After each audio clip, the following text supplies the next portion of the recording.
Good evening, everyone. Welcome to the February 9th meeting of the Garbage and Recycling Advisory Committee. This presentation is recorded. It's going to be posted to the Washington County Solid Waste and Recycling webpage within about a week. We hold time on this agenda for public comment. If you're having any issues during this broadcast, we encourage you to reach out to Zoom for technical assistance. We are offering translation services at tonight's meeting. Panelists and attendees will need to actively select between the Spanish and English room. There is an option at the bottom of your screen if you hover over to select interpretation options. Just some best practices. We encourage everybody to speak clearly and in a normal tone. Try to keep speaking to one at a time. And we also do have the raise your hand feature available if you need to ask for any clarification. The GRAC committee bylaws and public comment. Only the committee chair may recognize a public attendee. You could use the raise your hand feature if you have a desire to participate. And we do hold 2 designated times on each agenda for public feedback. And with that, I'm going to go ahead and turn it over to the chair. Hi, good evening, everybody. Thanks for coming. I think, Aaron, you want us to go ahead and go through introductions? Yeah. I can start off with roll call. Let me get that up. Give me just a second here. We will start with you, Ashvin. Hi, Ashvin Nagaraja, Chair. Then Sandra Smith. Sandra Smith, Vice Chair. Is Leslie Albert here this evening? I'm here. I've missed my GRAC crew. I forget what we say. It's been a while, but public member, Washington County Unincorporated, Pisces. Okay. How about Hannah Carlson? Hi, Hannah Carlson, public member and living in Western Washington County in Banks. Tom Eggleston. I'm here. I'm also Pisces. Is Mayra Hernandez here this evening? Sí, hola. Estoy aquí como miembro de la comunidad.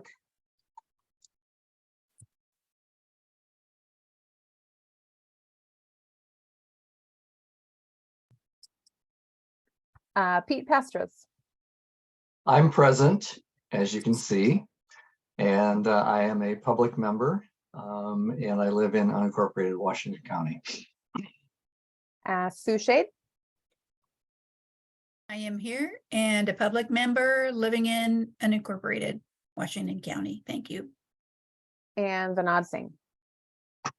Vinod Singh, industry member living in unincorporated Washington County, and I'm a Gemini, which some people say explains some things. Great, we have a full house, and with that, I will turn it over to Ashvin. It's good to get to know everybody a little bit better each meeting. And so the next item on the agenda is communications and solid waste updates. So Tom, if you have a verbal update you want to give us. Thanks, Ashvin.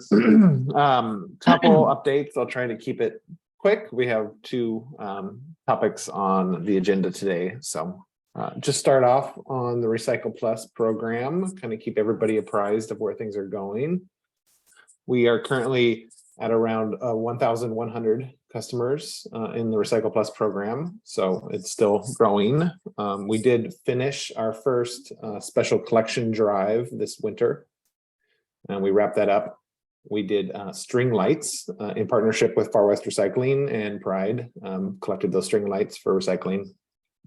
We don't have exact numbers. We think approximately 10%, so maybe 100 households participated in the string light drive.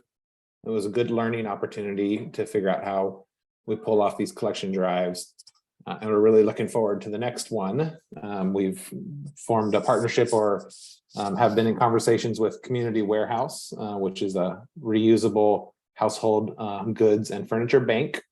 And Community Warehouse is going to be partnering with us for the next couple reuse drives. We're hoping to do household goods like pots and pans, for example, maybe, and or linens over the next couple collection drives. So that'd be another great opportunity to learn about how to incorporate reuse into our solid waste collection system, which is one of the more exciting things, I think, about Recycle Plus for us on the team here. I will also say we are hearing and receiving feedback from community, having some challenges with scheduling their service with one of our franchisees. We're working really hard to circle around them and help support resolutions to getting more electronic options and tracking service requests and making sure that service is provided. So we're working hard on that front. The Board of Commissioners has asked us if we could give them an update on the program and how it's been going. We are scheduled to go to the board on April 25th to kind of give a report out on the program and it's how it's gone over the last, will be about 9 months at that point. We are seeing it also grow in the community. Beaverton started Recycle Plus in November of last year. Sherwood added the program in January of this year. Durham and King City also added the program in January of this year. On Tuesday night this week, Clackamas County adopted a resolution that adopted the Recycle Plus program for unincorporated Clackamas County and Happy Valley. And on Tuesday night as well, the city of Gresham City Council directed staff to implement a Recycle Plus program. So we're seeing it grow in the county, and that's helping build momentum for more services and getting it a little bit more normalized for our franchisees and getting everybody to step up the game and make sure that we roll this program out because it's getting some traction. So that's it for Recycle Plus for now. The reduced rate program that we talked about last year went into effect in January, as we mentioned last month. So things seem to be going pretty well. We kind of purposefully did it soft launch to make sure that we get all the kinks ironed out in terms of the process coming in to community action, reviewing and approving applications, and turning those around in monthly reports to the franchisees to adjust those folks to the new reduced rate starting their next billing cycle. So I understand community action delivered the first batch of approved accounts to the franchisees at the end of January. And we had a pretty good number in there. Aaron, I don't know if you off the top of your head have an idea of how many folks came in the first month? For approvals, I believe we were right at 50 approved in the month of January and 50 that were outside of the service area or did not qualify. So folks are finding out about it. That's great. We're looking forward to partnering with more organizations. I think Salvation Army actually reached out to us and said, hey, this is cool. We want to partner with you on this work. So we had always envisioned a kind of a 2 tiers of partnerships with community-based organizations in the community. One being the administrator of the program, and that's the community action where they actually evaluate eligibility criteria. And then a second set of partnerships with organizations like almost the community ambassador type agreements where we could support community-based organizations to promote the opportunity in their programs and the clients they serve and make sure we get the word out and funnel references over to the eligibility screening program and community action. So we're looking forward to seeing it grow. We've incorporated some data into our detailed cost reports for this year with the haulers. And so we'll start being able to track. Actually, that's not true because this year's rate review is for 2022 calendar year. And so there's not going to be any reduced rate data in there, but we're going to start collecting data on a quarterly basis to try to see how folks are getting signed up. Another quick update on the legislative session, moving fast and furious, lots of bills out there. Just today or yesterday, I believe, an update to the Oregon eCycles program, which is the state of Oregon's electronics recycling program, got assigned a bill number, House Bill 3220. One of the biggest challenges we had locally here with the Oregon eCycles program was the outcome of Far West Recycling, Vinod's recycling depot, getting kicked out of the Oregon E-Cycles program last year because we did too good of a job. So they collected too much recyclables and they surpassed targets for recycling collection and e-cycles. And the result was to reduce the number of collection points based on the old program structure. And Far West Recycling was one of the ones that was removed from the e-cycles program previously. So that didn't sit well with a lot of folks. I think some of that happened in Southern Oregon too, and that kind of spurred some action on the legislative front. Senator or Representative Marsh, I believe, from the Rogue Valley is the sponsor of this bill, and the fix is in there. Vinod and I actually exchanged emails today about the clause that I think fixes that, and it requires the producer organizations that are managing the electronics recycling program to contract with existing depots before going out and building or setting up new depots. So I think it's important that Far West Recycling, for example, has access to that program so that our community members can all their needs met there. Go ahead, Vinod. It's a little different nuanced. They will have to allow solid waste transfer facilities to join, even if we weren't one of the selected. So that which was one of the pushbacks we had initial when it was struggling, was that you're getting rid of these locations that are designed to handle traffic flow and storage and things, and you're funneling it into, you know, Best Buys and things like that. So that's so that these facilities can be in it if we so choose to. It's a good thing you got a transfer station permit, Vinod. Yep. The other one we've been watching closely is the right to repair bill, Senate Bill 542, that actually received a hearing today in Salem. Senator Solman on the Energy and Environment Committee is the sponsor. So lots of testimony today. I think they actually carried it over to next week because there were so many people wanting to talk about it. So it's an interesting bill that's getting some action already. House Bill 2871 is the truth in labeling bill. I haven't seen any movement on it yet, but that bill is related to the claim of recyclability on a product and how that claim can be made in the state of Oregon. And then there's three bills that are being packaged kind of as a zero waste package. It looks like Senate Bill 543, 544, and 545. And those relate to banning polystyrene food serviceware, reducing single-use packaging, and legalizing reusables at grocery and restaurants. So those are another interesting set of bills that we're keeping track of. As things happen, we'll try to keep you updated. It happens fast, and kind of nothing happens, then everything happens in the legislature. So if something big happens, we'll keep updated. And then the last update I have is just news about budgets being finalized in the county. At least the divisions and the departments are at the point now where we're turning our budgets into the bigger county finance department. Our budget requests. You may have heard that Washington County is facing a approximately $25 million general fund budget shortfall. So it's a challenging budget season for the county. The county chief financial officer requested reduction packages of 4%, 7%, and 10% being proposed by all general fund programs. So that is a challenging dynamic. Solid waste and recycling is 100% general fund in our programming. However, we're fortunate in that the Health and Human Services Department took a strategic approach to responding to the budget reduction scenarios and proposed a 4%, 7%, and 10% scenario at the department level, so that we could make strategic reductions within the divisions and not a kind of an across the board reduction scenario.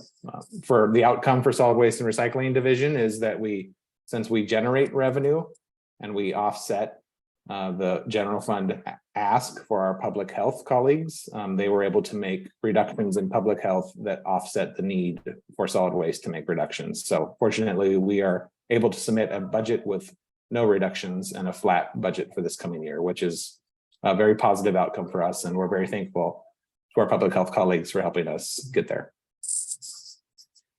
That is my updates.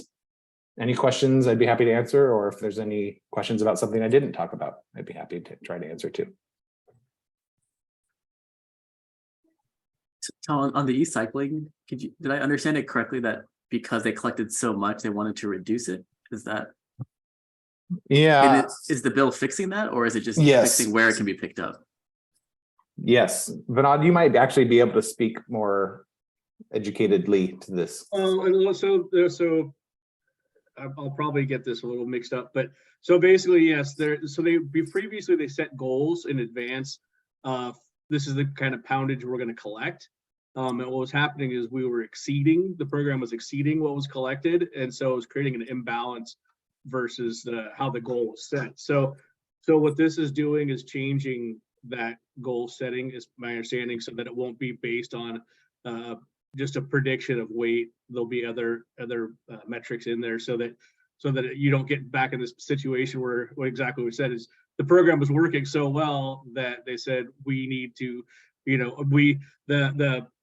the programs, I don't know if they're true PROs, but the two agencies that were running the state contractor program and then a company called MRM, they were exceeding what they were supposed to pick up. So their costs were being, they're being overrun by costs where they're going to have to go back and shore it up somehow.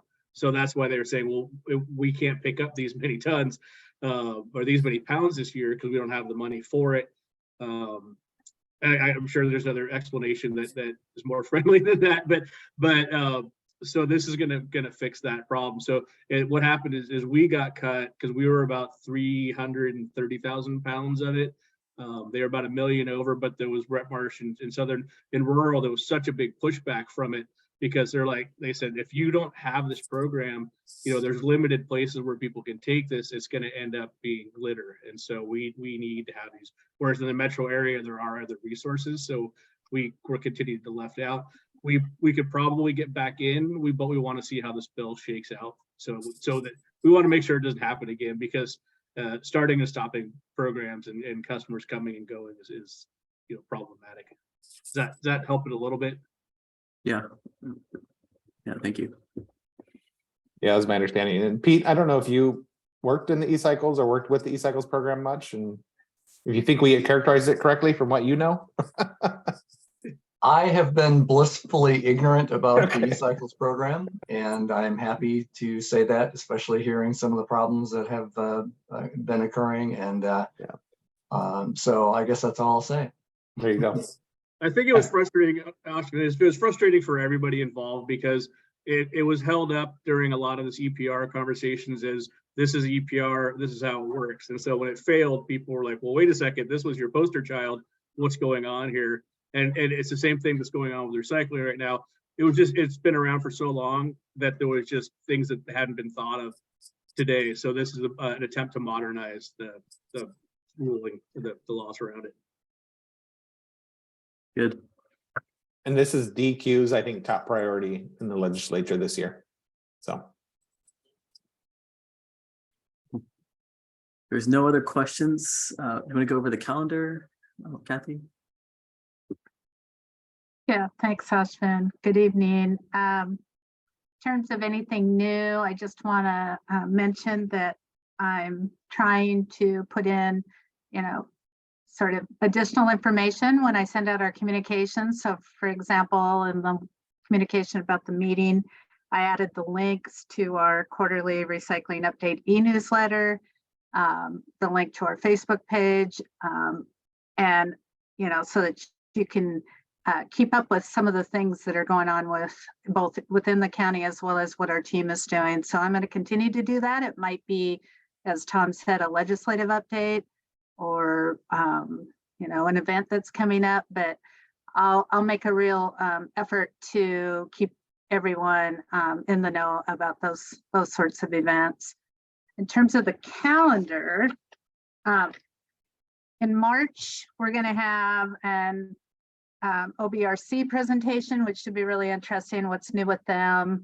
I'm still hopeful that later this spring, summer, they have offered to allow for a tour. And so that those that are interested go see, kind kind of what's the latest and greatest and how it all works. And I can mention that I need one closer to where I live. So, and they can talk more about like how those decisions are made and where they get located and things like that. So I think that'll be really interesting. And I see Pete's hands up.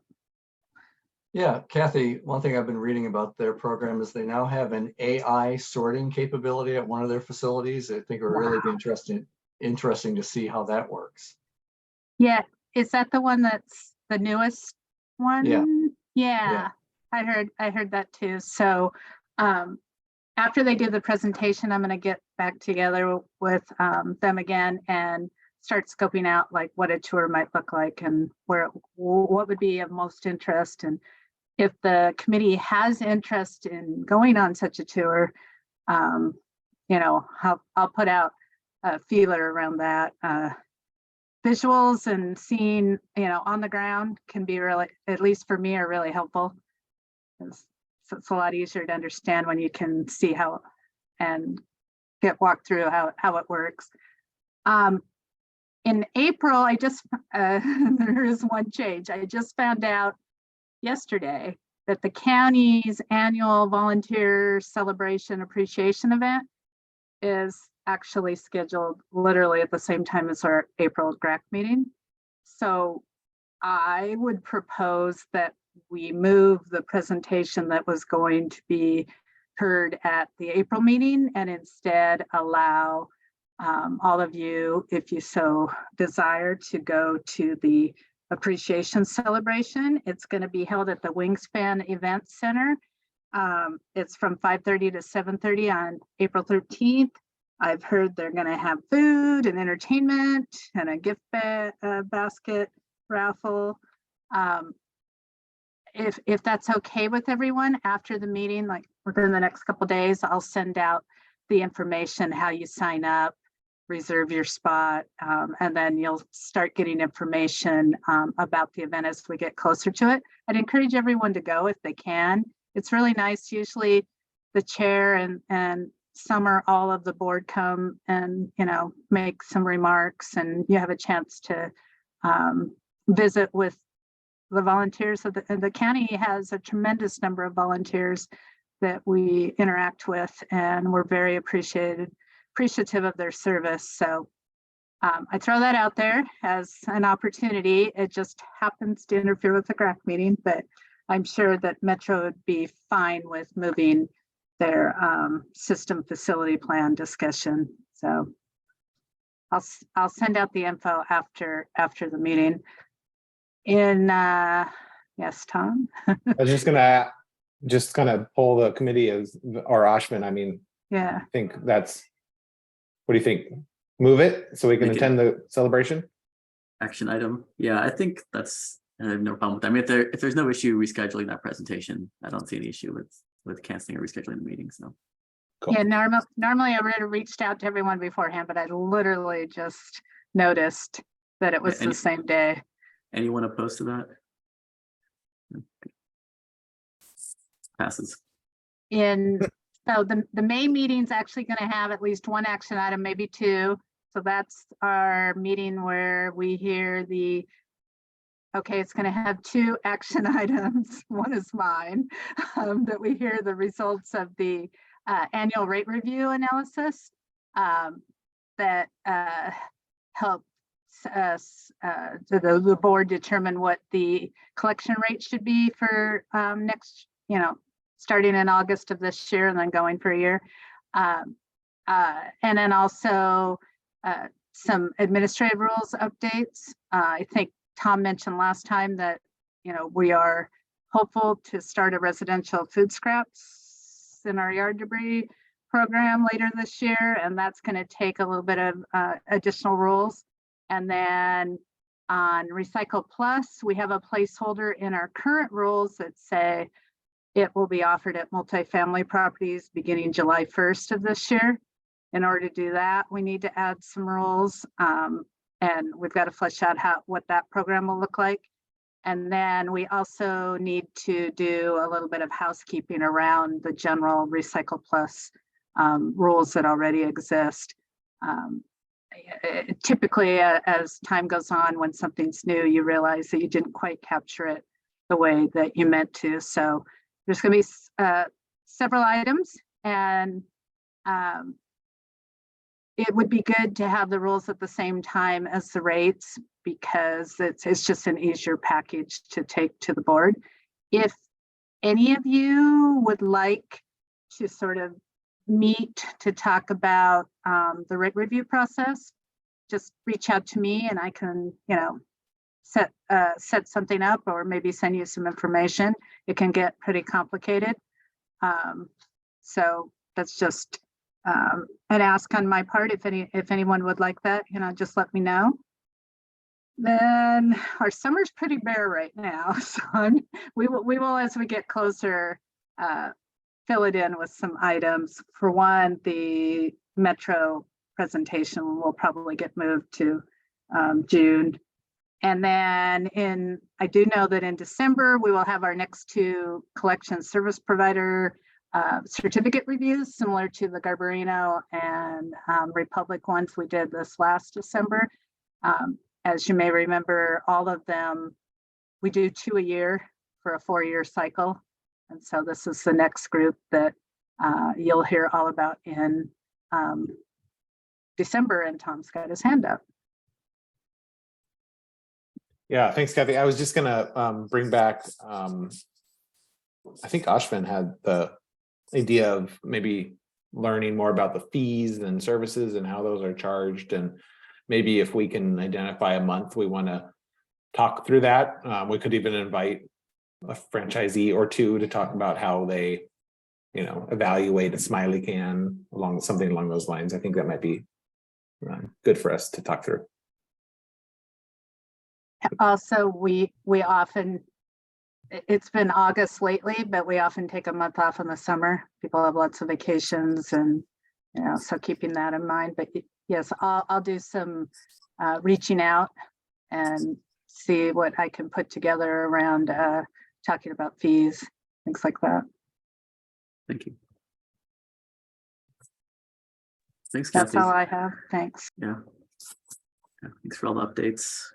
I have one more thing. Sorry. I don't think Tom mentioned it, but there was a nice little short article about the battery collection in the metro region.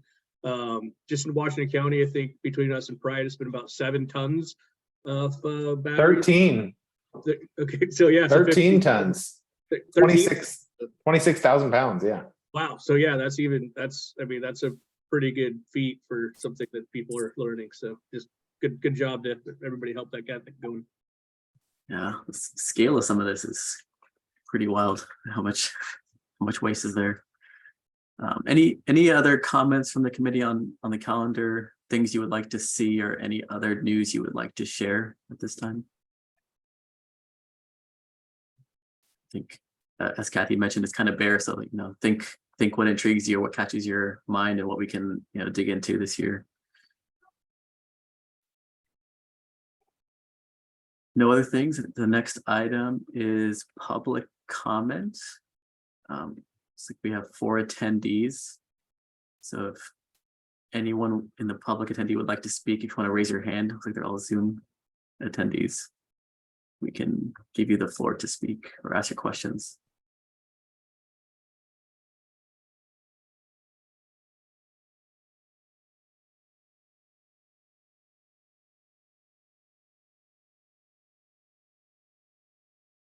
Doesn't look like it. So we can continue on. So next up is the presentation on solid waste recycling education and outreach.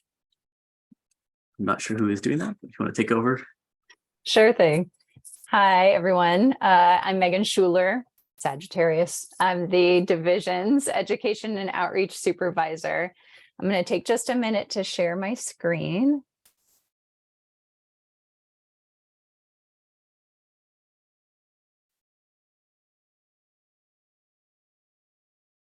All right, can you all see that? All right. Well, I want to start by thanking you for the opportunity to share our team's work with you tonight. After this presentation, we hope that you'll be more familiar with who we are and what resources are available to our community. We also hope that you'll be able to better identify connections to our work as you inform broader solid waste plans and policies. We welcome questions from GRAC members tonight throughout the presentation. Take yourself off mute, or Erin's monitoring for raised hands. We're also holding time after the presentation for discussion with GRAC members and the public. Here's a quick look at our agenda. I'll start with an overview of our team, then our program service area, our approach to being more equitable and inclusive, and then many of our team members are also joining me tonight to provide an overview of our services. The education and outreach team is comprised of 8 staff and 1 AmeriCorps member. The work we do is part of our division's vision of a sustainable, informed, healthy, and resilient community. And it's our mission to provide culturally responsive education and community engagement. We're responsible for education and outreach services on behalf of Washington County and 10 city government partners. So that includes Banks, Cornelius, Durham, Forest Grove, Hillsborough, King City, North Plains, Sherwood, Tigard, and Tualatin. We have intergovernmental agreements with these cities to implement this cooperative effort. Beaverton funds and staffs education and outreach efforts independently, so their work is not represented in our presentation tonight. The area we serve is 725 square miles.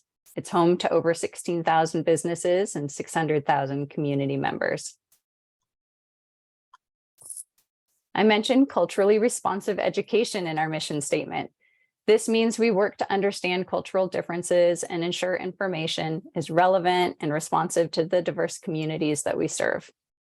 This is part of our commitment as partners in the Metro Regional Waste Plan and part of our commitment to deliver on the County Commissioner's 2020 Diversity, Equity, and Inclusion Resolution. So I just want to pause here on this slide for a while just to share with you how this shows up in our work. Our services are bilingual in English and Spanish. Our team has 3 designated bilingual positions. Our content is transcreated and technical assistance is provided to community in both languages. In addition, Solid Waste and Recycling has a bilingual position on our customer service team, which really allows us to provide comprehensive community engagement. I use the word transcreate, and this means moving beyond translation. We have a bilingual team that really co-creates and adapts content with our Spanish-speaking communities in mind, leveraging their own subject matter expertise. So unlike translation, this is really more like writing original content for 2 audiences. So you see this in our print materials, our e-newsletters, website, and on our social media channels, Facebook and YouTube. We also have a commitment to provide content in our 11 safe harbor languages. Many of our brochures are translated into all 11 languages, and we have a language line available to support engagement in those languages too. We support community-led education in partnership with Metro. Master Recycler classes are held annually in English, and our Promotores Ambientales, or Environmental Promoters class, is held annually in Spanish. Class graduates serve as trained volunteer force that support community-led and county-led work. The Promotores are compensated for their hours. We have community partnerships that are crucial to our work as well. Examples include supporting Adelante Mujeres' Cocinemos class for food service entrepreneurs, and collaborating with Centro Cultural to help those accessing their food pantry prevent waste and to stretch their food dollars and those donations that they receive. Our division has also developed a 4Ps equity lens tool, and this poses a series of questions related to people, place, process, and power to help staff surface and address the unintended impacts of our work. So as I mentioned, many of our team members are joining me tonight for the presentation, and they'll be sharing the services and resources that they each provide to community members, property managers, businesses, event organizers, and more. So I'll pass it first to Doris. Hello, everyone. Can everyone hear me? I was having some technical issues earlier, so I'm just making sure that you all can hear me. So like Megan said, I'm Doris Gonzalez, and I am the bilingual communication lead for the solid waste and recycling division. And so basically, my role as a bilingual team member is to make sure that we look at different ways that our material can be language independent. So utilizing more visuals, simplifying the messaging, in all of the material that we do. So I get to use my own experience as an English language learner to inform how I approach my work. And so I'm going to briefly go over some of the projects that we handle and how our team comes together to make those happen. First, we produce and distribute bilingual education materials in English and in Spanish. Within that, we have 4 e-newsletters that we develop and 1 print newsletter that is sent out to all households annually. And so these are super critical, especially the print one is a super critical opportunity that we get to reach a large audience. And so, this is where we get to work together and think of ways to make the information about garbage and recycling more accessible and fun. We also are responsible for developing the recycling guide that is mailed out to all single family households. So that's usually what many people use to put on their fridge as a reference. And so our team is always looking for input, suggestions on how to make that tool even more beneficial for the community. We also develop promotional materials for new programs. So we develop the mailers, web pages, social media content. And so the 2 new programs that have recently come out have provided us opportunities to develop all of that. And I am actually pretty new to the team. So I've been learning a lot about the field and different ways to just reach a wider audience. And then the next focus area is we maintain the garbage and recycling day app. And I don't know if you all have heard about it, but it's this pretty neat app where you can download it, you can use it on our website, and you can get service interruption reminders. You can view your collection calendar. You can also sign up for special collection notifications that are near you. And if you all are interested, we actually just developed instructional YouTube videos on how to use this app. And you'll recognize my voice. I was privileged to do both the English and the Spanish voiceover. And so now I can claim that I'm a voiceover talent. And so, yeah, this is one of those things that I get excited about because I always think about my own family or my own community that sometimes unintentionally has been left out from being able to participate in different programs or resources. And so this is where I get to make a small difference and work with my team that's super passionate about these things. The next focus area is we maintain the Eat Smart Waste Less website, and it's an initiative where we have a website with different resources such as storage cards, labels, magnets, and it's all focused on how do we change our habits and how do we use what we have and minimize how much food we're wasting. And it's been pretty cool to learn about that and also being able to reflect on my own habits and being able to make small changes. It's very rewarding to be able to do that and also to just share with others. That's something that's available. We also, so in addition to that, we also partner with different community partners in showing up for their events. And so you will find our team at farmers markets, vaccination events, local school events, or the county fair. And so we use that as an opportunity to share our material and to also connect with the community. Our team tries to capture some of that feedback, and then they pass it on to me. And so that way we can improve our content or develop new ideas. And with the support of the master recyclers and the promotores ambientales, last year we were able to attend 29 events, and we reached 2,664 community members, which is pretty awesome. And so we couldn't do that work without the support of our volunteers. And so it's pretty amazing that we have resources available both in English and in Spanish. Now I will pass it on to Maisel. Hello, I'm Maisel Villanueva, and I work mostly with multifamily. So multifamily community members have been historically underserved by our waste collection system and outreach efforts. So we're trying to address this by identifying and proactively reaching out to 50 underserved properties every year, in addition to any property or multifamily community member that reaches out to us. We provide support to all properties tailored to each of their needs, and we receive additional support through our partners, our city partners, Metro and DEQ, to better resource all of this work. One way we determine the needs of a property is through on-site assessment of their garbage and recycling areas.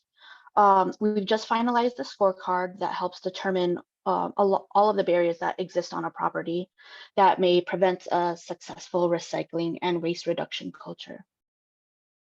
Part of that success is to ensure communities have garbage and recycling areas that are accessible, visually and physically, safe, and meet their service level needs, which is now being supported by the regional service standards, which I will talk about more in the next slide.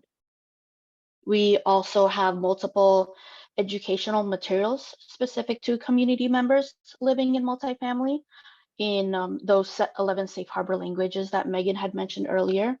And we distribute them to help property managers educate new community members and current community members once a year.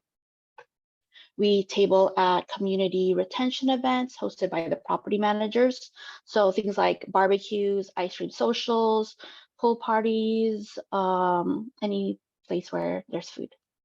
And we distribute our recycling tote bags door to door to residents. And we also give presentations about recycling, waste reduction, and food saving techniques like Eat Smart, Waste Less that Doris had mentioned. And we have a quarterly e-newsletter for property managers called Clean and Green, and it's transcribed in English and in Spanish. Next.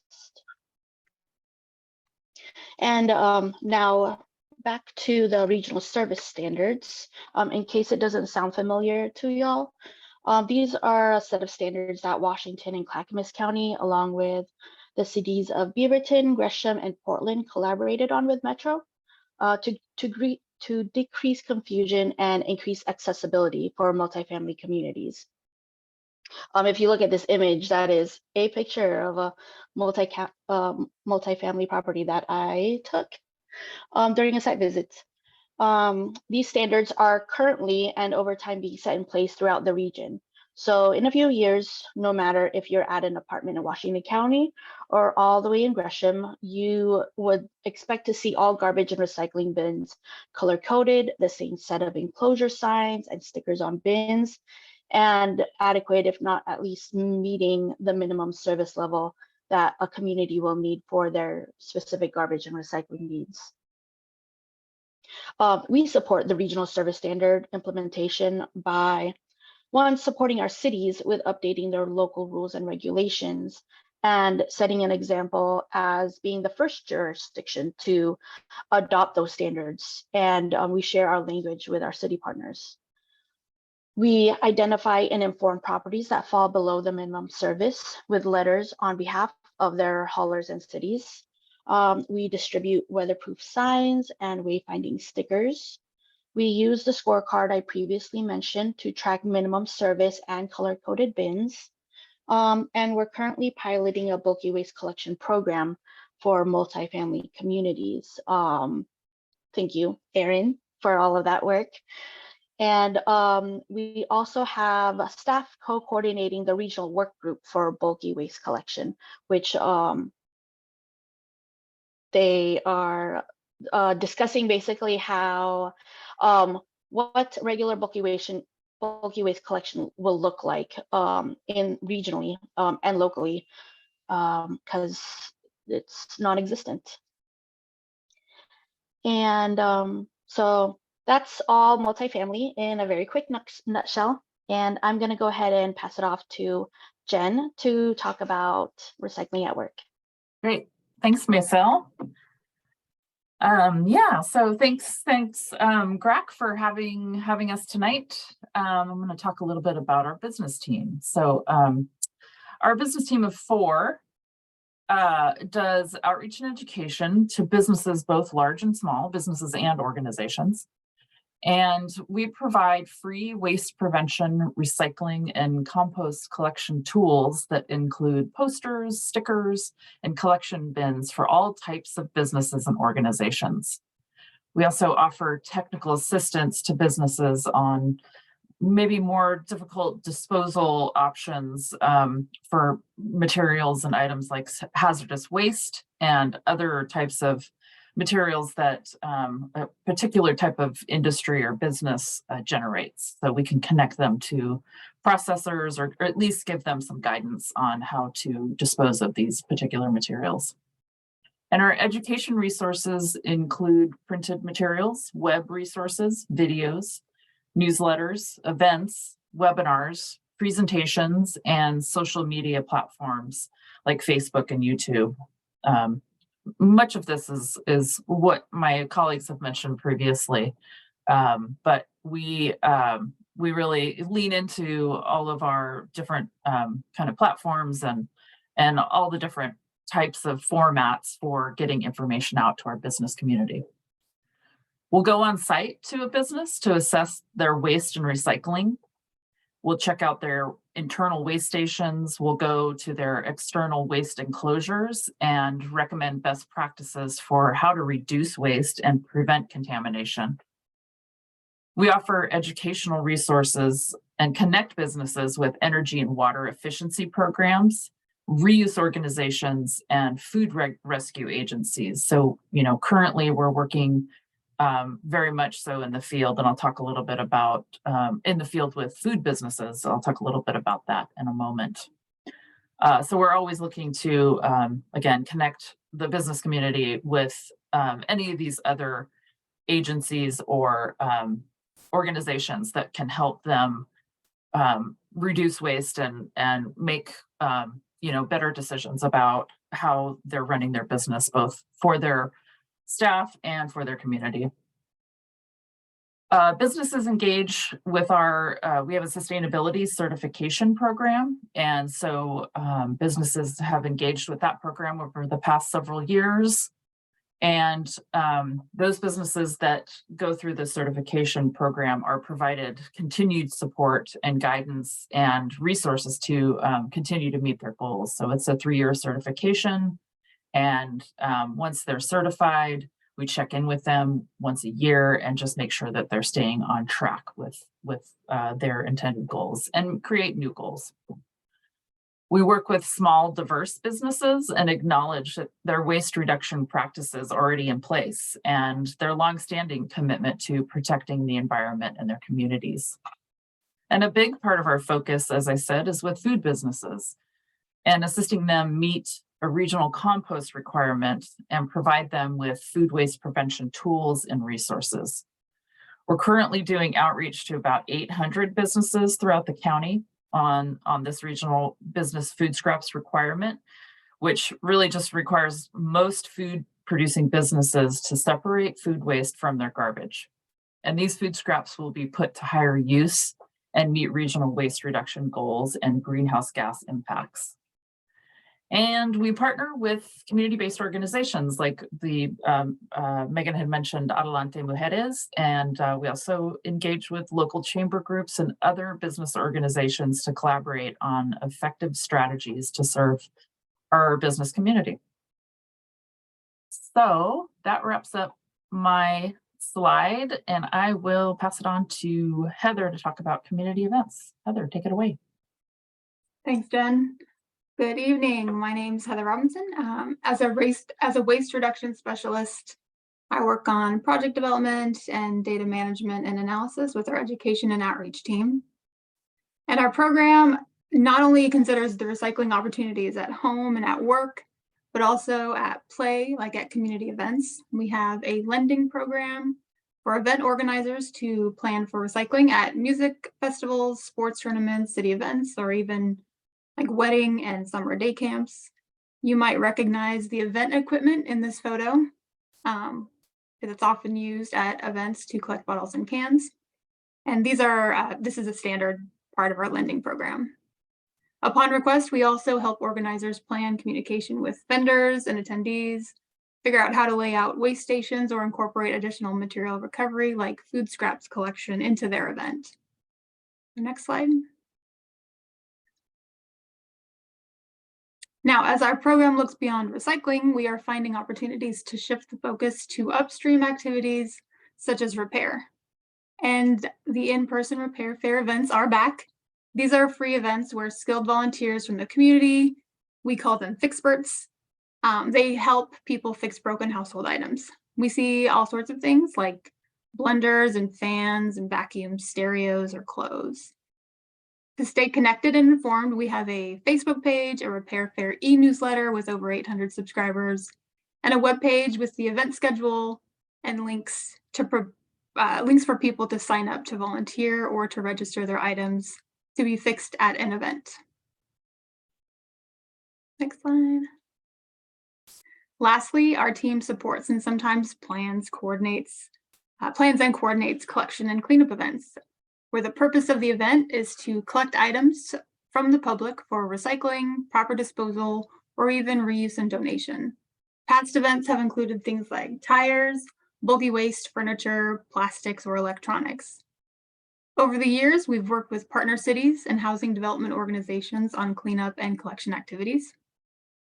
And the collaboration between our program and volunteer groups like Promotores Ambientales and the Master Recyclers have been crucial to setting up cleanup events at apartment communities and mobile home parks and creating the county-wide recycling, reuse, and sustainability event called PlanetCon. Now I'll hand it back to Megan to wrap up.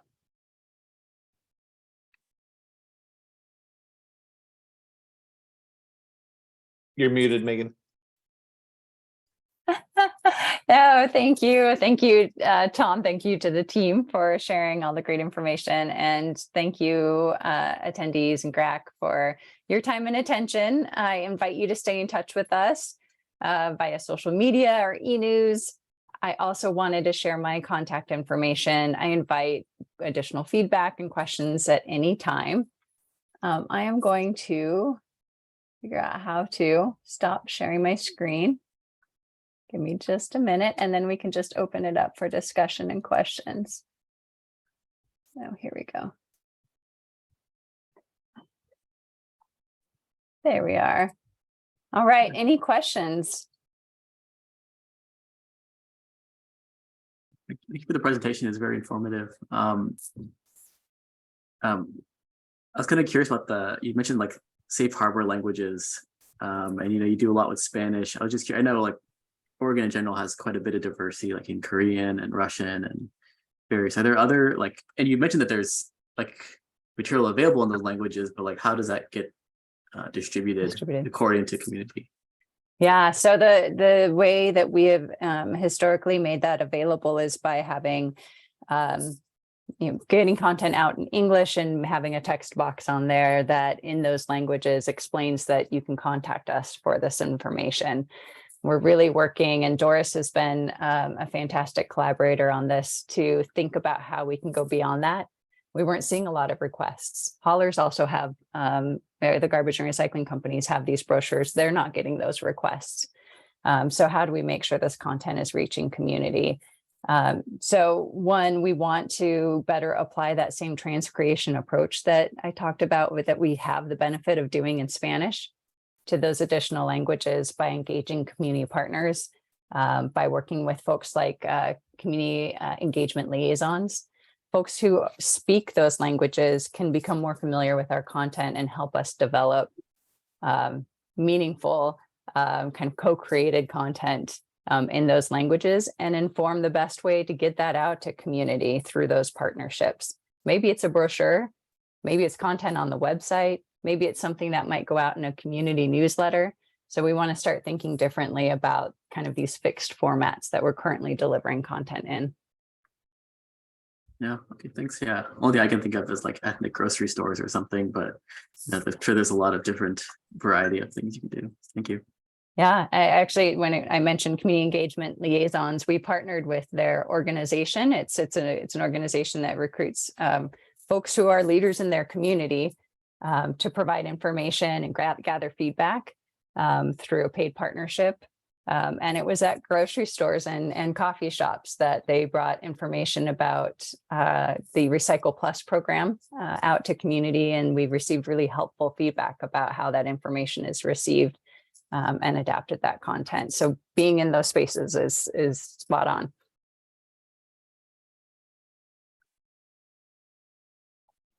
Yeah, I'll add to that for in multifamily specifically, there's an order form for property managers, a virtual order form for them to request materials for their whole community, sign stickers, but also educational materials. And we have a photo and an option for all of the languages that we provide, for each of the languages that we provide.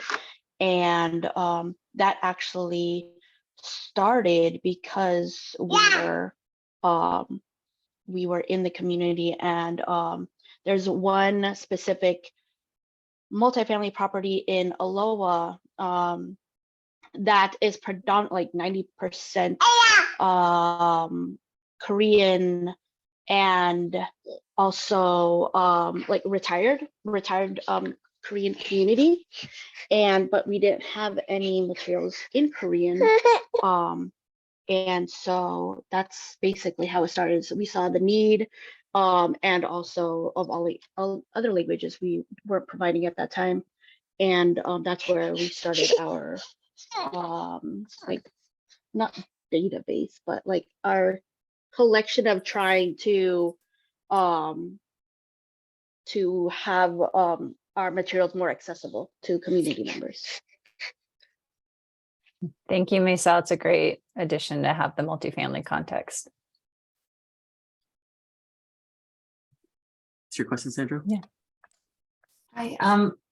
For your event recycling containers that you lend out, do you provide the pickup for those and take the products away and recycle it? Is that an extra cost? I'll let Heather field that. Sure. The lending program is simply lending out the equipment, so we aren't providing the collection service. Very frequently, the organization is collecting bottles and cans for like a fundraiser. So they'll have either their volunteers or, a scout troop or, like a volleyball team or something, take the materials. Then we just, accept the equipment back. So we're not providing collection or setting it up or anything like, the labor part of it. Okay. But do you lend them out for events like festivals and things too, or do they have to provide their own for a big event? Oh, sure. Yeah. We've had them at nearly every kind of like big city event. So like Concours d'Elegance in Forest Grove, or the county fair uses a couple of sets from one of the collection companies, and then us, and then, like Crawfish Festival. I'm trying to come up with names and I'm blanking at the moment, but yeah. So big events like that, we've got, I want to say something like 60 of those. We call them clear streams, which is the bottles and cans recycling. But usually it's like 10 to 15 that get requested at a time. Okay. Do you know if other counties do that too? I believe Clackamas County does, and the city of Portland had a program that they ran out of their bureau. I don't know if that's continuing this year, but The city stopped, Megan, didn't they? Yeah. Yeah. The Clackamas does. And do you know, has PlanetCon been rescheduled or is it going to be? we're waiting to hear back from PCC. Yeah, that event was canceled. I literally know. I drove all the minutes way up before there. it started.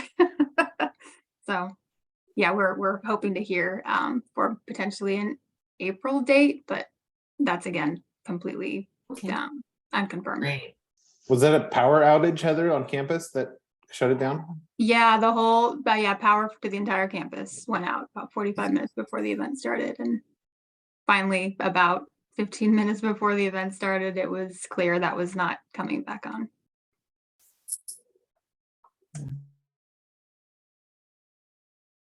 Great question, Sandra. Thank you. Go ahead, Pete. Question. You're still on mute.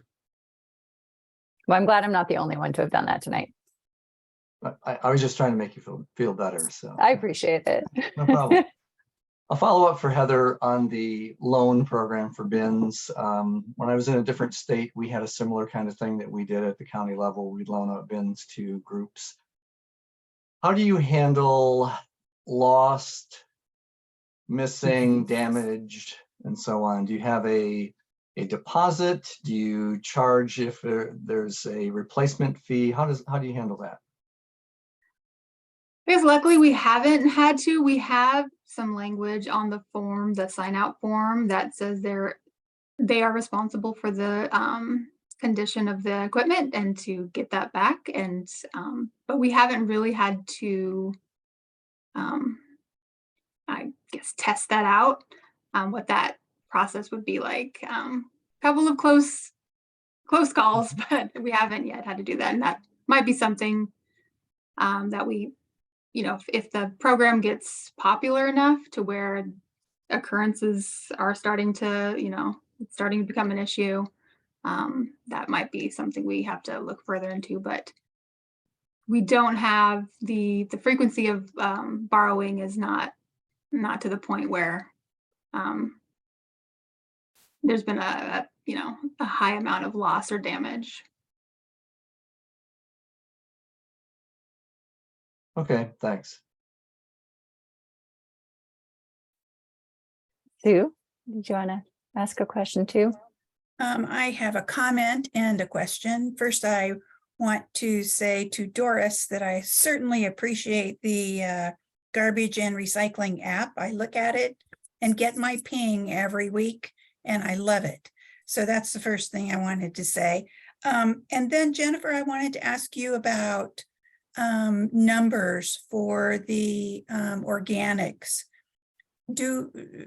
Are there any numbers that are collected from haulers as far as the amount, the weight, the volume of organic material that's coming in from businesses? Is there any way to track that kind of information?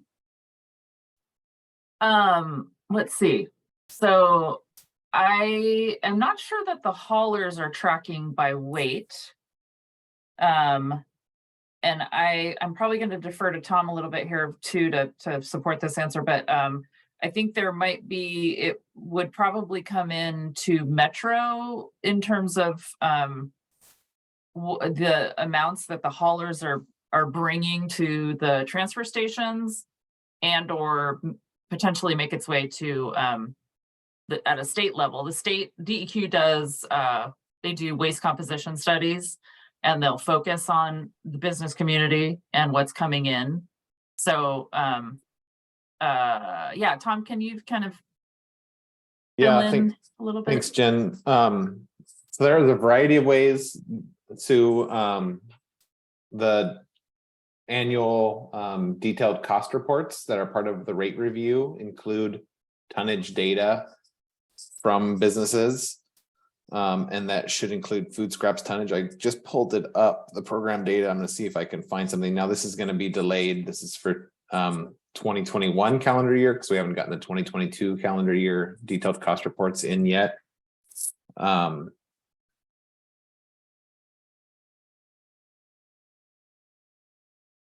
It's not sticking out right in front of me. I'm going to look for it when I'm not off mute and open, share that number. But that's one area we get it. The other place is the haulers complete reports every quarter through a program called Retrack, and that is a tonnage reporting software.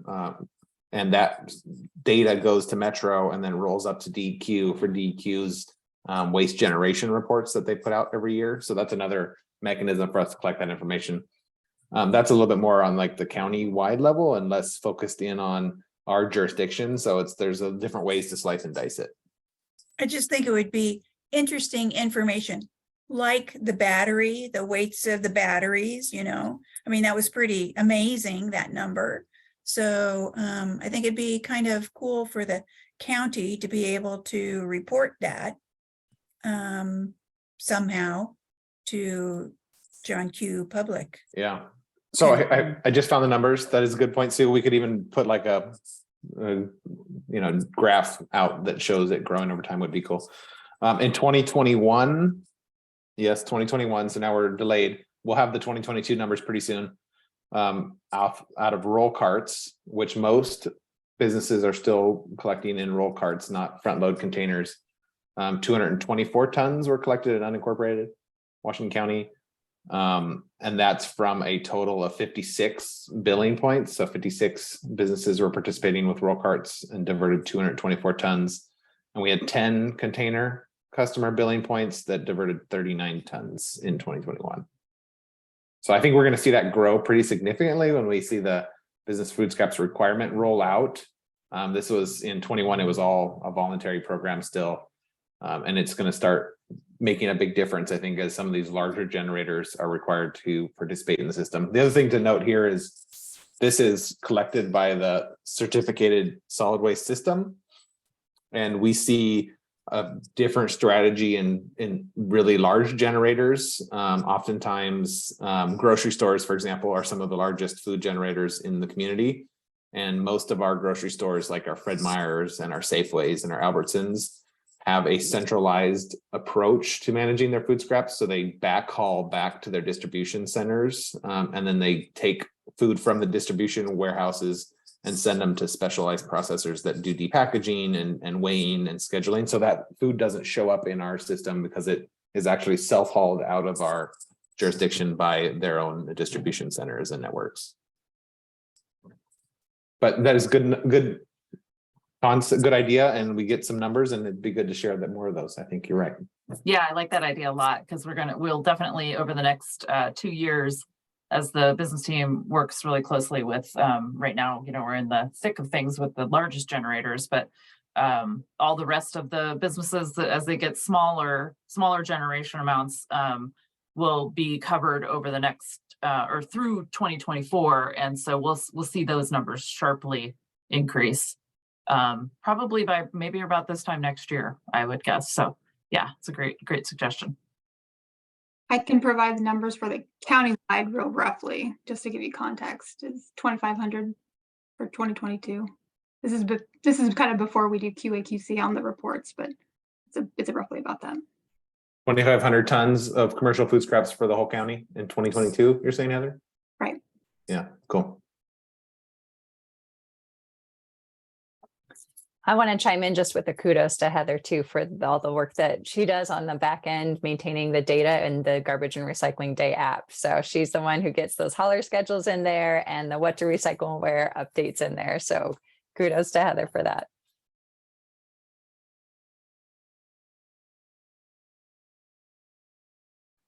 All right, any other questions?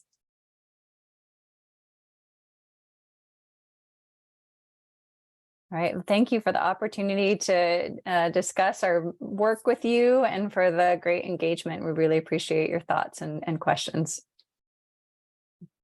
Thank you. Thank all of you. go to the next item on the agenda, the Recycling Modernization Act. Yeah, thanks. I'm not going to be able to follow that as well. I don't have a presentation. I'm hoping this can be a conversation. Thanks for the opportunity, and I'm glad we can bring this to the advisory committee, even if we don't come out of here with a bunch of concrete suggestions and answers. And I would say this is an interesting process. We have been talking with a lot of partners and city partners and some of our providers about these local government needs assessment. And we're all kind of just coming up with fuzzy ideas at this point in time. And I think that's perfectly okay. And so I think conversation and idea generation is really what we're here for. So I am going to talk about this. I'm looking at Hannah as I'm talking about it because she's actually interning with DEQ right now on this project, I think. Is that right, Hannah? So Yeah, Hannah- I know some about it, but I'd be happy to talk a little bit, but I wouldn't speak definitively just in case is all. Yeah, great. Thank you. So I welcome your participation, Hannah, as someone that knows, is interning with DEQ and been thinking a lot about this. So, and tell me if I've butchered the context of it. I also noticed that we have Gretchen Sandow in our attendee pool, and Gretchen is our regional liaison for DEQ, and she provides technical assistance to local governments in the Northwest region, and Washington County is one of the jurisdictions she supports. So if we have questions, we can always promote Gretchen from the attendee pool, and she can help us answer some of those questions maybe too. So let me try first. So the local government needs assessment is a function of the Recycling Modernization Act. As you recall, we've talked a lot about the Recycling Modernization Act, and this act is going to invite producers into our state to form producer responsibility organizations, or PROs, which we've heard Vinod say that word a couple times. And PROs are a conglomerate of companies that sell products into our state. So I use the example of the big producers, the big Ps, the Nabiscos and the Unilevers and the Coca-Colas. Those are producer companies that sell products into our state that have packaging associated with them. The PROs are going to form, and those producers will become members of PROs, and they will pay into the state of Oregon's recycling system and helping modernize the recycling programs in our state. The DEQ right now is working through rulemaking to establish the PRO rules and responsibilities, to establish the program standards. And one of the things they're working on right now is establishing what they're calling the Uniform Statewide Collection List and the PRO collection list. So those are two distinct kind of lists of materials. Remember at last meeting, I talked a little bit about the Uniform Statewide Collection List, which is going to, the current proposal is, I would say, substantially similar to what we collect in the metro region. And we'll lose things like shredded paper, aerosol cans, aluminum foil. And we should see new things on the list, like potentially plastic cups, paper coffee cups, paper cans, pizza boxes. Those kinds of things are on the proposed list to come into our system. So the needs assessment is a tool for local governments across the state of Oregon to tell the state, to tell DEQ, what do we need as a local government in order to collect these new materials? What do we need as a local government to meet the standards of the Recycling Modernization Act? Kathy sent out a PDF of the needs assessment survey itself. I will say I'm thankful that it is not just this open-ended, tell us what you need in this box type of survey, because it helps guide us, I think, down a path that is easier for us to answer, and it gives us more direction in terms of defining our needs for our community. So my understanding of the needs assessment also is that we should be focusing on the Uniform Statewide Collection List. And so that means that we should not be thinking about the universe of what the possibilities of recycling might be. Things that are not in the list right now. Clamshells is a great example of that. We're collecting those in the Recycle Plus program. Those are not proposed to be on the Uniform Statewide Collection List. So we wouldn't necessarily be telling DEQ that we have a need to buy more garbage trucks because we want to collect clamshells from every household. So I don't know if I'm explaining it well enough. I think we should, that's kind of the framing of the needs assessment. I have some questions that I think are more open-ended that we could talk about and see if there's any thoughts and feedback. And if you have taken the chance to look at the survey, we would welcome conversation around those specific questions as well.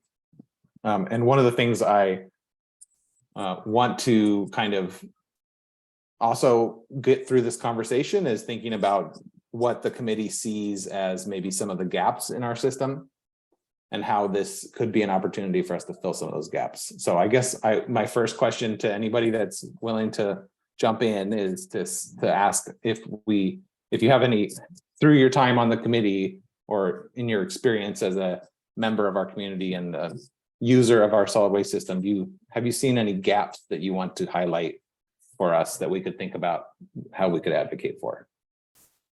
The big question, but Leslie, please. When you're talking about clamshells, do you also mean like the fruit plastic? You know, when you buy fruit and it's in the like plastic pint, that's definitely something that I always struggle with. I hate throwing those away, and I think there's like 1 or 2 places that collect those, but it's not anywhere near. And my family goes through quite a bit of fruit, so if that is, I'm back. You're back. I was asking Tom if fruit pints, like plastic fruit pints, are counted in the clamshell. Like the strawberries? Yeah. Yes. Yeah. Okay. That's like the main one, because I just really feel guilty throwing those away when I have to, and it's not practical for me to like collect a gigantic trash bag of them all the time. Also, like I definitely am always fine with taking like I try not to use as much of the plastic produce bags like from the store, but that's always one where I have some bag of bags somewhere. Leslie, do you envision or would you dream about that stuff being collected at your home, or Yeah. would a depot network be something that would be you'd support too? Or Sure. I mean, I'd support anything that was easy. Like, I'm always trying to remember like what store has the bag that you can put the bags in, right? Or like, does Target collect batteries and printer and cartridge? So I'm always trying to like remember that. But just because like we're big fruit eaters, I would love to have that, especially just like the fruit clamshells.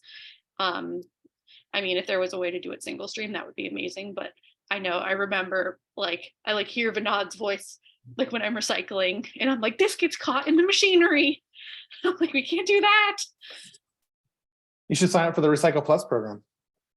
I feel like I looked it up, but yes, I should do that. I mean, I don't want to pressure you to do it, but You can pressure look me. into it. It's an opportunity, and it's something that I think we're wanting to hear from folks too about if it's curbside or not. That's a question I think would you be willing to drive to a depot? So I I mean, hear like you I'm saying, pretty lazy, so if anything was curbside, I'd be really happy about it. But as a native Oregonian, it's my duty in life to recycle what I can. thank you, Leslie. Hannah.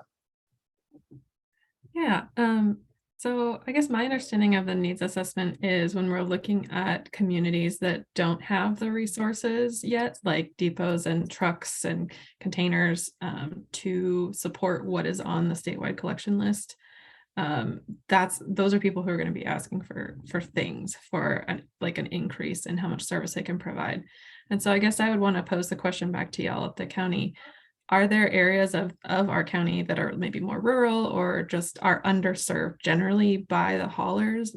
Do the haulers need more trucks, or is there a place where you could put a depot that would maybe centralize it for a lot of folks? Because yeah, my experience is kind of like Leslie's, where personally I drive around and drop stuff off like once a month because it's piled up in my garage. And once in a while I'll take some for my family or neighbors and do the same.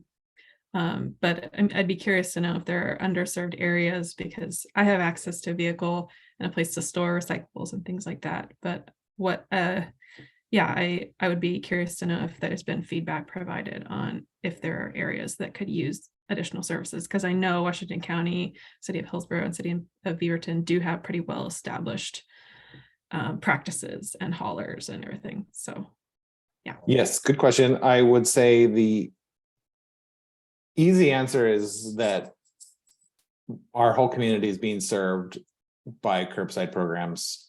Everybody has access to mixed recycling, either through roll carts in rural as well, up to Timber and gets a roll cart recycling program. Multifamily community members have access to recycling, although we could say that it's pretty inadequate in terms of how it's being delivered in our community, in terms of the contamination levels and the inadequate enclosure spaces. And so there's work to do there. That's not necessarily means that a garbage company needs to buy another truck to make multifamily better. There's different challenges there. So I think the simple answer is we don't need new trucks. We don't need new roll carts. But there's things I think in the needs assessment that we will need when we see such a big change or shift in our programs. We'll need to talk to our community about it. And I know that the producer responsibility organizations are responsible for developing content and information and materials, but you know, Megan referenced a newsletter that we send to all of our households. Just one newsletter, one mailer to all households in our community costs us $60,000. If we're going to change the list of what goes in the roll cart, we're going to need to tell people.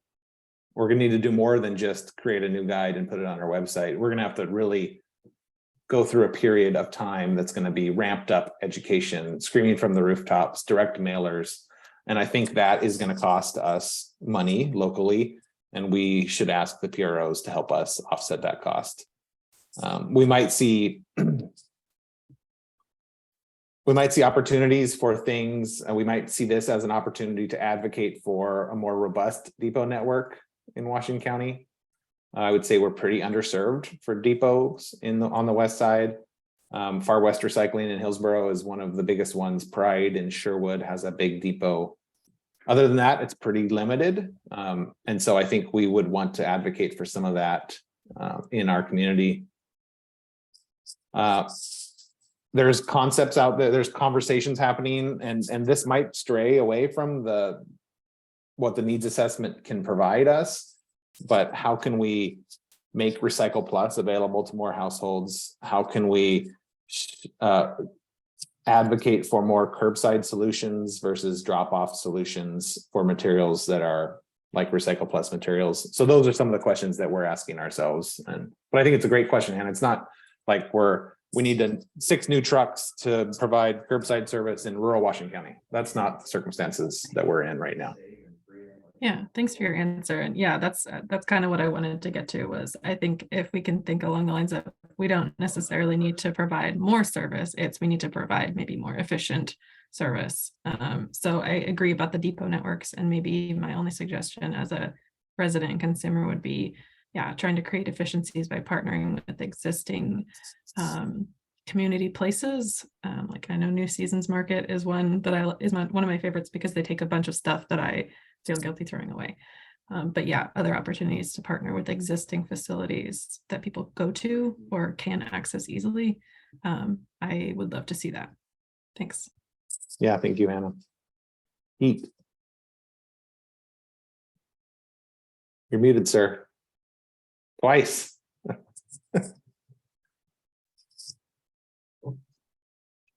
Sure. Yeah. Thanks, Tom, for talking about some of what your thoughts have been at the department level so far. I was going to ask about depots because I'm only familiar with one, Far West, and I didn't know how many others there were in the county. I think you mentioned there was one other by Pride. So I would agree that that's probably potentially a need, but I'd want to know what the use is, who's using those currently. What type of user, are they in an apartment? Are they small businesses and so on? And how much of the new program, the modernized program, will damp down some of that kind of need for drop off if there's direct service that's going to be picked up at facilities or at residences. So that would be my thought on that. And I don't know the answers, I'm just throwing out the questions. And And then likewise, have the haulers talked at all about the shift in the uniform statewide list as it's being conceived right now, and what the potential might be for that changing the load mix volume such that they might need to have other trucks in order to accomplish the new system?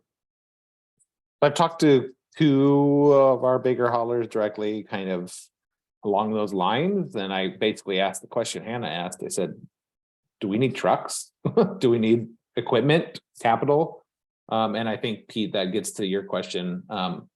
I don't think we do, and our providers don't think we do.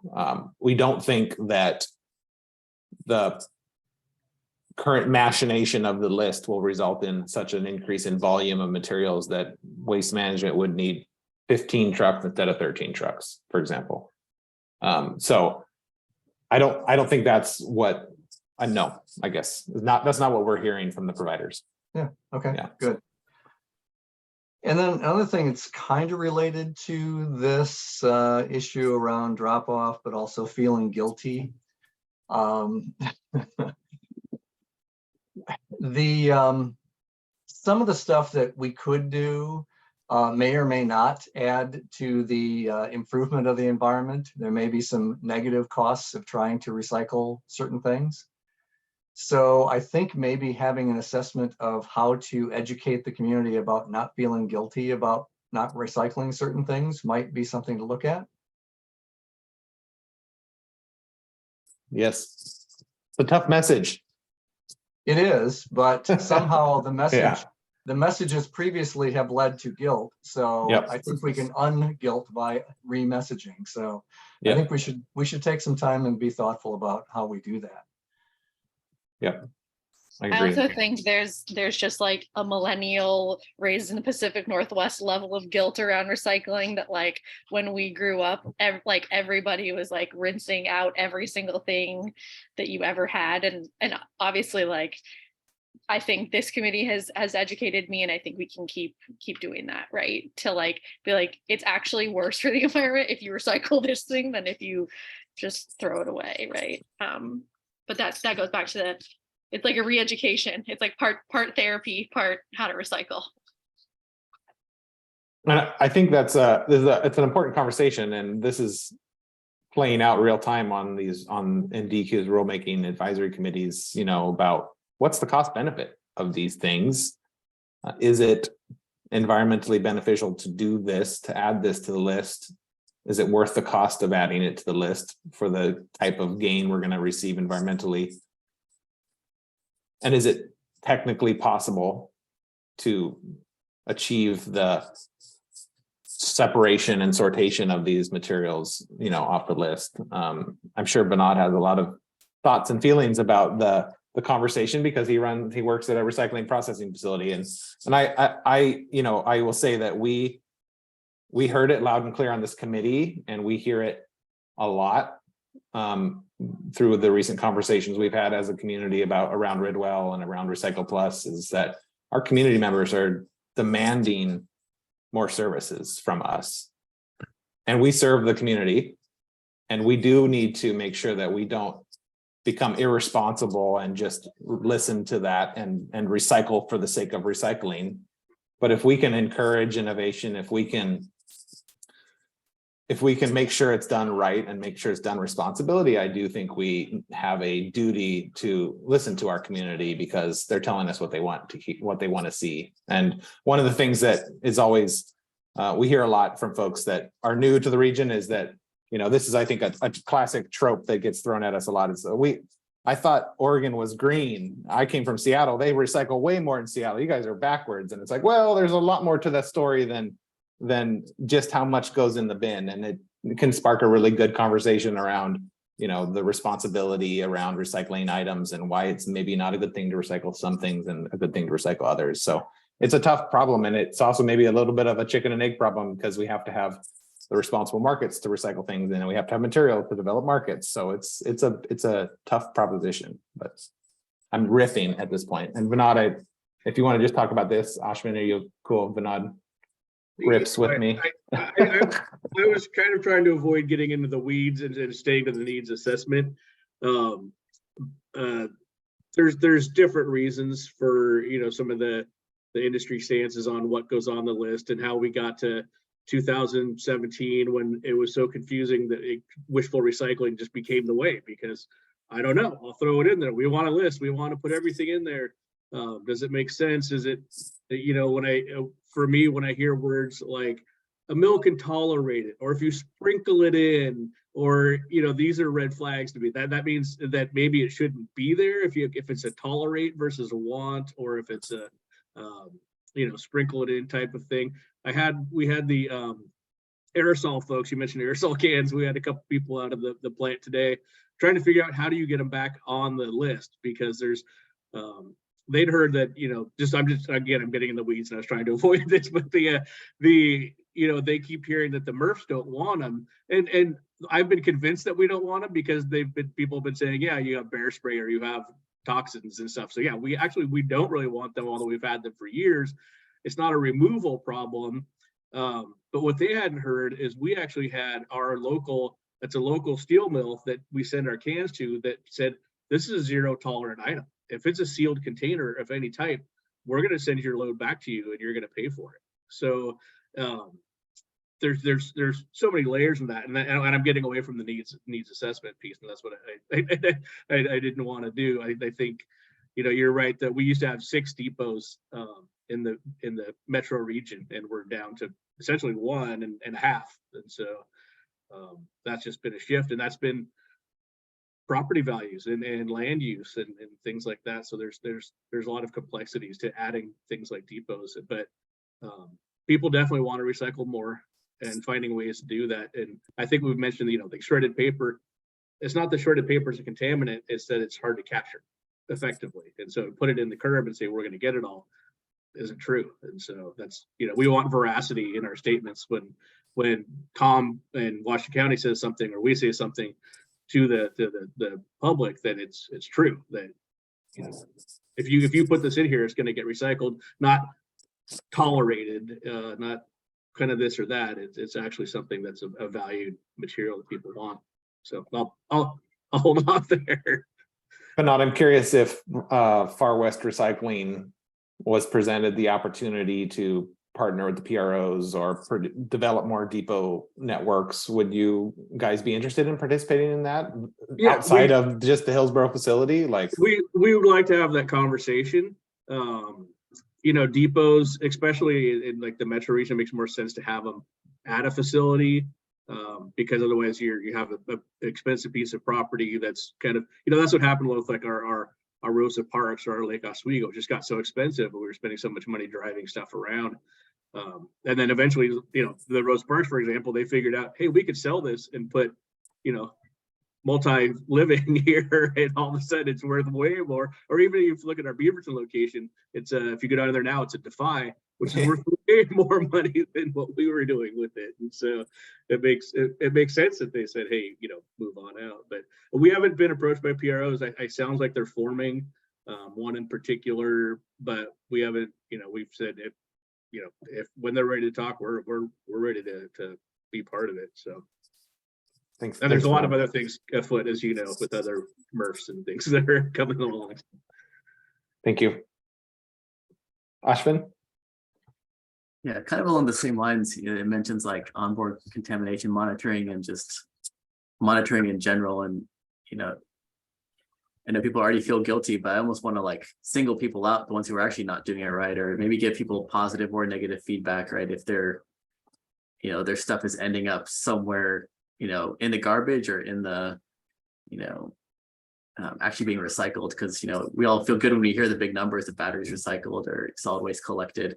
But I'm sure, you know, there's numbers of, you know, amount that went to landfill or, you know, I've seen videos from Waste Management from my, you know, when they dump my garbage out, they have a video of my garbage being dumped out. You know, is there plans to actually have that and like more like tailored feedback, even if it's like by neighborhood or by like community, just to maybe really track down and focus the educational resources where it's, you know, actually needed?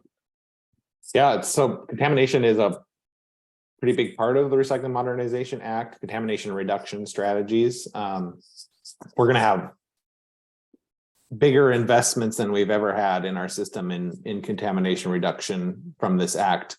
The PROs are responsible to fund up to, I think there's a cap, $3 per capita for local governments to do contamination reduction education. For Washington County, that's $1.5 million, which is a significant amount of money. Our entire budget for the team that we just heard Megan present on is about $1.5 million. So that is a huge amount of resources to reduce contamination in the community. I believe it also includes discussion around monitoring route level contamination. So helping see inbound contamination at the MRFs, for example, understanding where that came from, so we can do exactly kind of what you're saying, target communities, neighborhoods, routes with contamination reduction messaging. How that all is going to be, what that's all going to look like, what strings are going to be attached to it, how we access those funds as a local government. Those are questions that haven't been answered yet. And so I think those are going to be big questions for us. You did mention the kind of onboard cameras and contamination monitoring equipment. So Waste Management has that in their trucks. Pride has that in their trucks. There's an opportunity in the needs assessment to expand that into other haulers that may not have that technology on their trucks. And then think about, county-wide programs. We can use that information and use that data to provide more direct feedback to folks. So that's something that is definitely a possibility, I think. Yeah, Sandra, can I interrupt your hand for just a second to add on to that? I've been working on the generator facing contamination reduction procurement for a contractor. And I agree with it, what you said, Tom, with the exception that we're not just looking at educational interventions. So we're really trying to look at the broad scope of where contamination reduction is going to be the most effective and the most cost effective, because the statute says it has to be cost effective. And so there may be system changes that would come out of a recommendation. There might be other kinds of ways of getting at reducing contamination based on proven behavioral change strategies, and not just taking pictures and giving feedback, which is the current kind of state of the art, right? And it may be the most effective, but we're not going into it with the idea that we know what those things are. We're really trying to charge the contractor with examining what those things are and come back to us with a list that we can feel good about getting to local governments. Thanks, Pete. It's helpful. Sandra. I just wanted to throw my my hand in on the need for more recycling depots, especially north of Highway 26. And more Planet Cons and recycle events would be great too. I mean, I know they're very popular. Yeah, when Far West moved away from 217 location, that was really close to me, and a lot of people in my neighborhood were pretty upset about that. And I didn't even know where they moved to until just a few years ago. And it's pretty far away. So it'd be nice to have depots that are closer or all spread out all over for everyone. What I wanted to bring up mostly was, and something I see lacking not only in the Recycling Modernization Act, but even in the survey, is that there's nothing on there that encourages companies that can take these items and make new things out of them, or can take the recycled items and do stuff with them. There's no promotion of that, or like innovation, like you said, or creating a responsible market in our own community. I mean, I'll throw out the elephant in the room, Agilix with the styrofoam recycling. And I know that's probably not going to be one on the statewide collection list, is it? I'm guessing. So my understanding is styrofoam is not going to be on the uniform statewide collection list, but it is proposed to be on the depot list for the producer responsibility organizations. However, the requirements for how the PROs will handle the materials on the depot list will probably not allow them to recycle it with Agilix, because it's a chemical recycling process.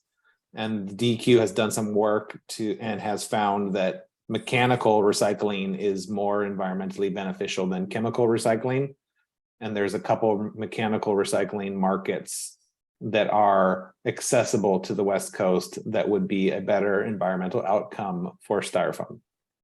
So yes and no. So yes, there will be styrofoam collection points, but that styrofoam would not be processed at Agilex. That's what I understand at this point. And this is all rule concept. So there's a lot of room for evolution in that, but that's my understanding of how it would play out right now. Yeah, and I know they take a lot of what gets collected now. Yes, they do. I went to the Sunset High School recycling event a couple weeks ago. They had a huge truck just filled with styrofoam. Yeah. That happens every time they have an event there. And I've talked to Agilex before, and they can take as much as we can provide. I know you guys have done some kind of study, and I don't know all the things about that, but I mean, that's a company that's in our own backyard, and there should be more companies like that. And I don't know why we don't encourage more companies that can recycle number 5s or number 1s, or just companies that can create. And there probably are companies in our county that do stuff that can reclaim. Yeah. Things. But we should encourage more, and I don't see that anywhere. And I would like to see that as something to encourage companies to take stuff that's normally thrown away and make new things out of it. Yeah, I think that, I hear what you're saying, Sandra, and I think the RMA is attempting to achieve that, the Recycling Modernization Act, not necessarily through local government needs assessment and collection programs, but producers that sell products want their products to be recyclable because it makes consumers feel more responsible about their products. It makes the packaging less adverse to selecting their product because it's in a package that has to go in the garbage, and so all the guilt associated with throwing things away. So there's an incentive built into kind of the theory of these extended producer responsibility programs that producers are going to do work. They're going to make investments. They're going to change their packaging so they can get it on the list. Vinod was just talking about aerosol can companies at the MRF going, we want this on the list. We want this on the list. And so maybe that means they need to do some investment in their end markets, or maybe there's some investment that needs to be made in sorting technology in order for these products or some other products to get on the list. And I think that's inherently built into the program and the theory of it, and be interesting to see how it plays out. Vinod, I saw you. Yeah. I mean, again, I'm getting lost, but so the aerosol is a good example where we take them and we send them to a shredder, because once it goes to a shredder, it's not going to blow up in the furnace, and that's their concern with these. Where we send it to our tin cans to, is it goes to the furnace and it could blow up. They're probably more worried about propane tanks and helium tanks and things like that, but they say any closed vessel. And that's what we were talking about on the line today, is we can remove them with our magnets. That's not the problem, but there's no way to differentiate between a steel, aerosol can and a steel tin can. So that's where you get, some things like with different plastics, there's technology that will recognize a number 5 versus a number 2. A can and an aerosol can are both steel. So that makes that kind of a tough one. And there's also concerns with, you collect them at a depot. Now, how are you transporting that? And that's on the transport tent. It's not, now we're driving around with pressurized canisters. What do we do with that? So just more layers. Sorry, I'm not giving answers. I'm giving. Good. It's good to think about though, Vinod. Pete, go ahead. You're muted again. 3, Pete, 3 strikes. No, go. I'm just kidding. I thought I had hit the button this time, but anyway. So just to add on to what Vinod's saying about the aerosols in the weeds, it is a vexing problem. The intent is to recycle empty aerosol cans, but not all the cans are empty, are they, Vinod? No, and we discussed that too. How do you tell what's pressurized, what's not? Because they're really they feel like they're behind on the data versus somebody like the Carton Council who's been doing this for a long time and have all kinds of reports and information. So they sort of feel like, oh, we're have to create this because now all of a sudden it's come into question. So what do we do now with that? So Right. So if you could figure out a way to sort Cheese Whiz cans from spray pesticide cans, maybe there'd be some possibilities there. But since mostly it's hazardous materials in those cans, it's tough to say, yeah, let's just go ahead and send them to the shredder and release whatever's going to get released over at the shredder, right? I mean, that's the real issue, is that how do you deal with this thing that's basically a carrier for a hazardous product? And I think that's why it's the leaning is toward having some kind of more depot-based kind of collection where there can be some kind of quality control. Maybe the empty cans could be assessed there and then put back into the system. And the other ones that have hazardous materials need to go someplace else. Are we confident that average Joe is going to separate their aerosols at home and truck them over to a depot, or are they just going to chuck them in their garbage bin? And then is that worse than the recycling bin? That's a great question. Legally, they can do it, right? Yeah. You know, households can do whatever they want with their waste, unless there's a prohibition by their hauler that says I'm not picking it up. But yeah, it's, you know, that's part of the whole conundrum of this, and that's why the education piece is so important. So that this is starting out with a clean slate, and I think people need to be approaching it that way as we communicate. Is that this is a totally clean slate. All that other stuff had built up to these problems. We're starting fresh. Here's why we're doing it. Here's how we're doing it. You know, transparency. Here's what the outcomes are hoped to be in terms of the markets and where the stuff's going. So you don't have to worry about, you know, children in Asia being harmed by this stuff. All those things have to be part of that message. This is a whole new thing. And I think if people understand it's a new thing, then there's more opportunity for them to feel good about, oh yeah, maybe I'll follow these rules. They're pretty easy to follow. Well, I think I said there's an opportunity, Vinod. I think to bring it back is didn't mean to chuckle at that. But I think to bring it back is that definitely, you know, like Sandra and some other people said, you know, more depot collection, or maybe it's recycle plus type things, or there's other, you know, ways to handle it, and even like the e-cycles, you know, specific places could take it, and so certain items might have to fall under that. So I think that infrastructure is important, definitely. I realize it's getting late, but I have one more question that's philosophical that I'd like to pose to this group of wise individuals. And this is totally theoretical. It's just something that's bouncing around in my head. We're seeing that glass will no longer likely be on the required collection list for curbside programs. So we might not be mandated to pick up glass at the curb like we are today. There's a fleet of trucks out there, and investment and drivers and infrastructure that is currently collecting glass alongside mixed recycling roll carts. More and more glass is getting added to the bottle bill. We expect wine probably to enter the bottle bill. So what's left? We got our pickle jars, our spaghetti jars, and our liquor. I don't know if we'll ever get the liquor lobby into the bottle bill, but maybe. So now we're picking up less and less glass at the curb. There's going to be a robust network of glass drop-off opportunities. Do you think that curbside is the ultimate convenience solution for a community like Washington County? And what I'm saying is the items like Recycle Plus could replace glass at the curb, and it could become available to everybody, and then glass becomes unavailable. Again, this is just, you know, thinking about the types of changes that this could result in. And I'm curious what that sounds like, or what that feels like.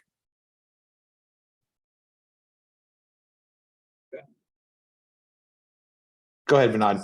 I was just going to give a little background to how that, I think that, so I don't know how DEQ got to that, but in Southern Oregon, Rogue in particular has shown good success with depots, boxes around town, people being able to use that. I'm not commenting either way on it, but that's, I think, where the rationale for that came. And Pete, maybe you can answer that.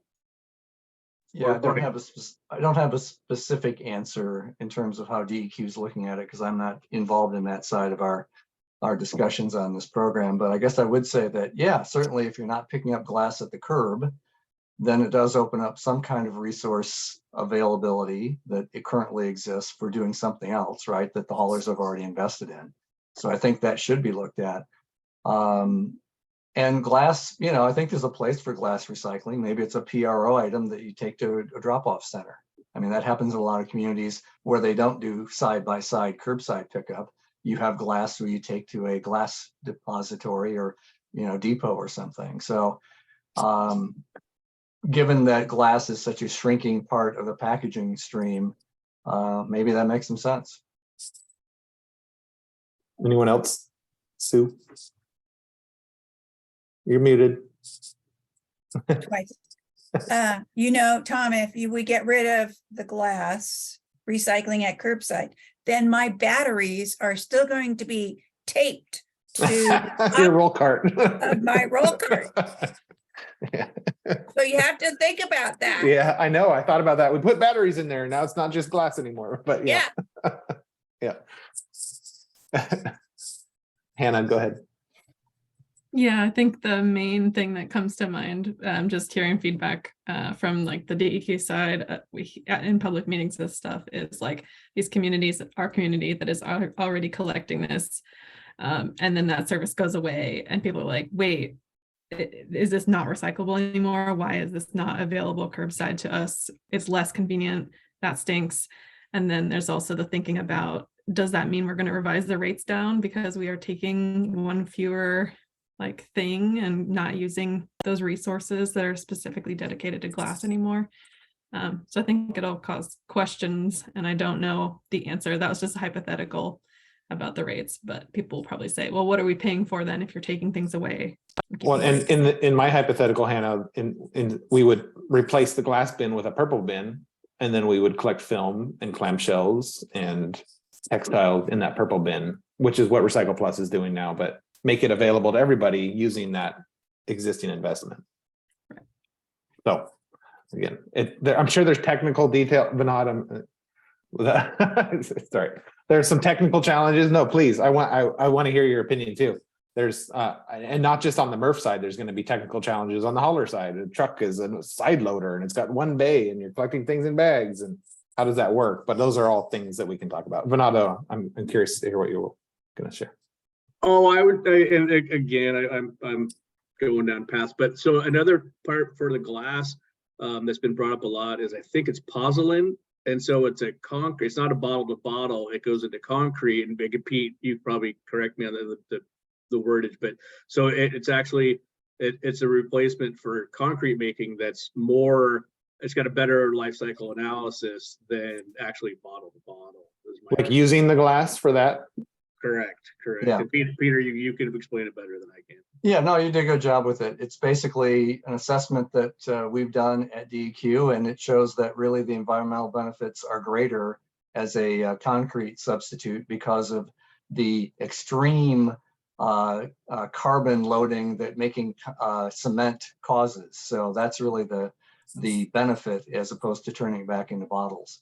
So and it also makes it less of a handling challenge and sorting challenge. If you only need crushed glass, it doesn't matter how much green got crushed into the white. It's, you know, it goes into that other hidden product. So it is something that we've determined at DEQ is a better use. What we're going to do with that, I think, remains to be seen. But, you know, it really relies on other industries to, you know, start making substitutions in their product mix. And we have been working with the concrete industry for probably 10 years now on reducing the carbon load of their product. So, you know, maybe there's some more goodwill and traction in that area. Interesting. Thanks, Pete. All right, we're nearing 8 o'clock, Ashvin. Yeah, I was going to say good time to wrap up probably. Yeah. Good discussion. Thank you, everybody, for the discussion. I really appreciate that. Yeah, let's close it out. Last item, oral communication. If anybody in the public attendee pool wants to raise their hand, we can promote you and you can ask your question or provide your comment.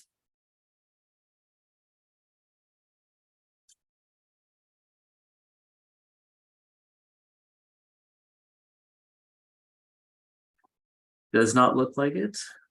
So we can, do you have a Sue? question, Sue? Yes, I just wanted to say that this is going to be my last meeting because I won't be able to be at the March GRAC meeting. So I wanted to say thank you all because March would be my last meeting. Keep doing the good fight, do the good work. And I really appreciate my time that I've been able to be with you. So thank you very much. Thank you, Sue. Thanks for your service on the committee. It's been a long time and we've really appreciated your Miss you, Sue. volunteerism. Thank you, Sue. Appreciate your input all the time. Please join us and be public attendee every once in a while.